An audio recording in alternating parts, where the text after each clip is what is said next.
abaye bayazibuza ukuthi uKhuzani bafika kunomculo kuthiwa Khuzani kaMpungose. Why lo muntu akhulunywa kanje? Why kuhlale kuney'ndaba ey'thize ezingezinhle abathandayo ukuyiveza ko-TikTok, beyiveze nako-YouTube, beyiveze nako-Facebook.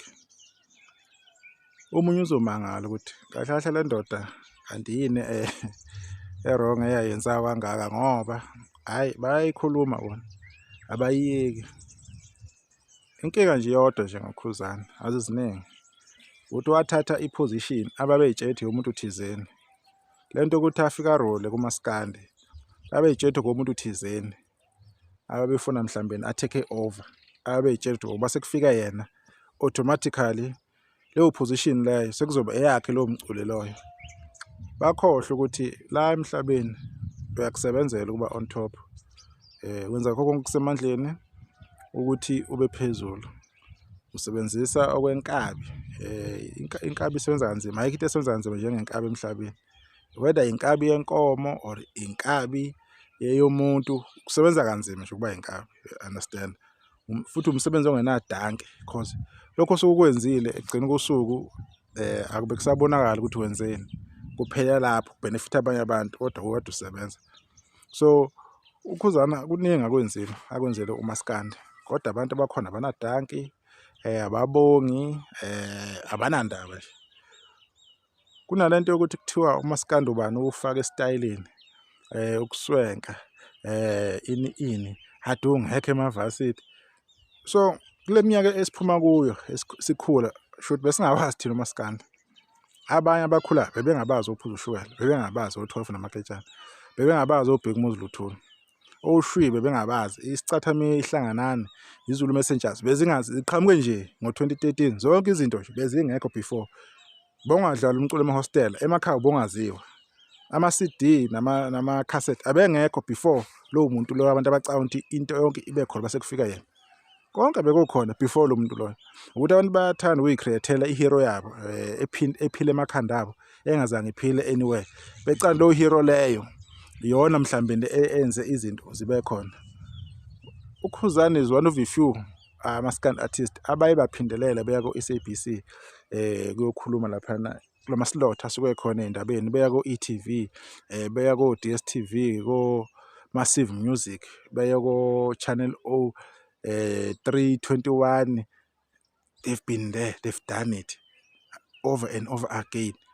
So angi-understand ukuthi kahle kahle ubani umuntu ene-impact lapho, ukugqoka iy'mpahla or ukuthatha umculo uwufake kuma-platform lapho kwaziwayo ukuthi uzoba phambili kanjani.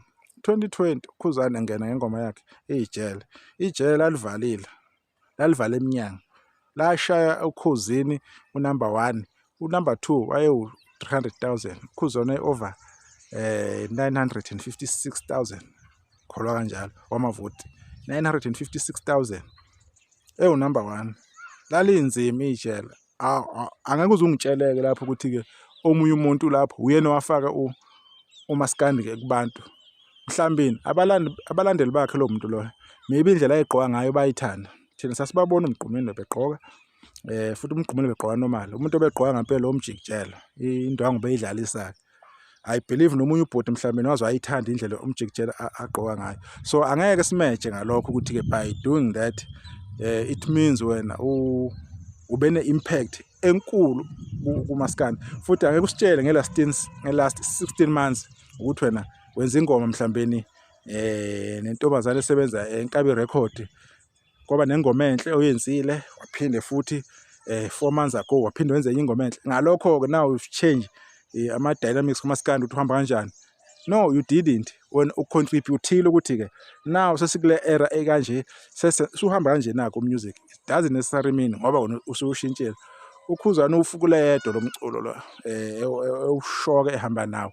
And futhi-ke amazondo bese too much kakhulu, especially sebehambile oMtshengiseni, nakho uMtshengiseni esanda kuhamba uKhuzani e-take over indaba yokuthi umculo kwamanje-ke sewuwoba namaqhawe. uKhuzani automatically amazondo amlandela lapho, amqala vele uMtshengiseni eqala ukucula naye, kodwa nje aba worse uma sekubonakala ukuthi hayi noMtshengiseni abasekho since oMgqumeni sebadlula emhlabeni. kwabonakala ukuthi udla lesi sihlalo lesi ebesicatshanga ukuthi kuzobe sikabani.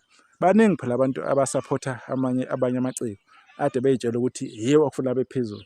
Wathiwa ukuthi uKhuzani umile endleleni. Lawo mazondo lawo-ke awalokho. Ingakho-ke niyobona ama-caucus ehlale khona ekhuluma emgxeka each and every time uma uKhuzani kuphathe igama lakhe ephathwe kabi likhulunywe kabi. Ingoba kulelwa leya ndoda leyana ethize ukuthi bafuna kube yiyo eba unumber 1.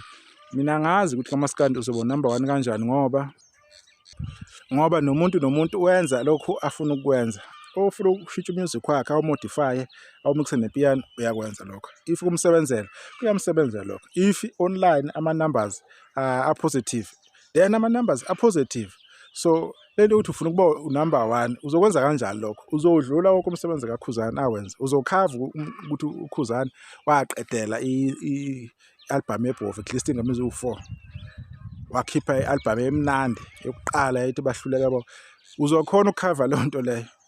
Angeke uzukhava inje emnyama uzokhona angeke uzokhona manje. So what is the use ukuthi sikhulumeke mhlawumbe sikhulume ngoKhuzani sikhona abanye abaculi because asazi ukuthi bebekuphi all along before uKhuzani enza zonke lezi zinto. Abanye bathola umsebenzi kaMtshengiseni esewenzile bafika vele amagezi asephakathi bafike bamagida ngoma ba-take over baba na good at least 2 years under umsebenzi kaMtshengiseni and then baphume boyivulelwa kumsebenzi. So angeke uzomejeke ukuthi umuntu for lo 2 years leyo kusesengcono live ebenza bebe bahle ngalokho useyamdlula uKhuzani. No, awumdlula uKhuzani. It means you're informed for that season or 2 seasons. That's it.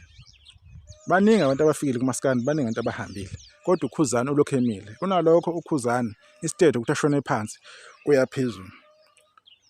Le album ayikhiphe ethi angidlani nezingane ubefuna nje ukuprovela abantu ukuthi njengamanje senikhulume kakhulu senilande izindaba eziningi. Kunini nilanda izinto nikhuluma igama lami? Ngifuna ukunikhombisa ukuthi lezi zinto enizikhulumayo lokhu nizibali lokhu nizigxeka I can do better futhi nginidlule.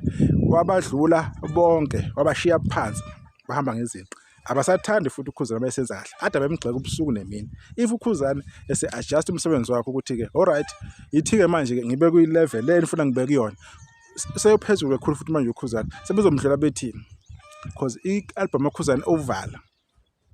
Yes, zihle ezinye ingoma kwamanye abantu kuma CDs wabo or kuma albums wabo. Ingoma ezu 1 2 3 yani at least 4 yeah ziyalaleleka zimnandi. But uKhuzani the whole album is good. The album is wonderful, it's lovely, it's majestic. So uzothini now they are quiet. Abasakwazi ukuthi manje bazogxeka ukuthini lokho. So uKhuzani vele amazonda angeke amiyeke. Amazonda awukuze kuyandawo. Amazonda azohlala ekhona because uKhuzani instead ukuthi enze ashone phansi uvele wenza kakhulu. Lento yezinamba bayithandayo kulokho abajwayele ukuyidlala beqhathanisa izingoma angazi noma basaqhubeka naye because ade bethanda ukucompare side by side ingoma kabani le ingoma kabani le.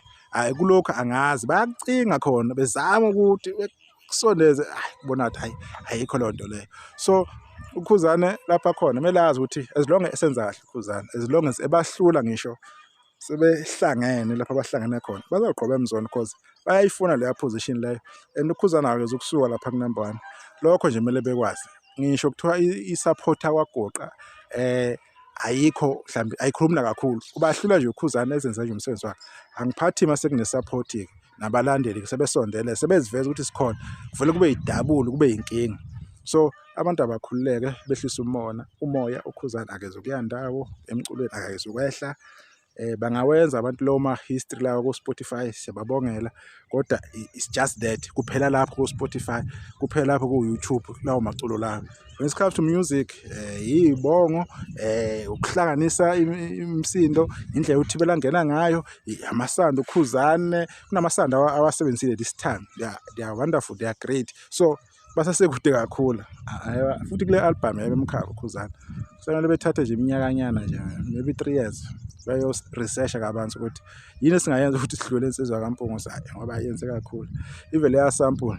Alright yithi ngiyibambe lapho le video sohlala ngokuzayo sinitshele ukuthi why uKhuzani le insizwa ayona futhi why sazoqhubeka abahlula abanye bafana bakweminye imizi.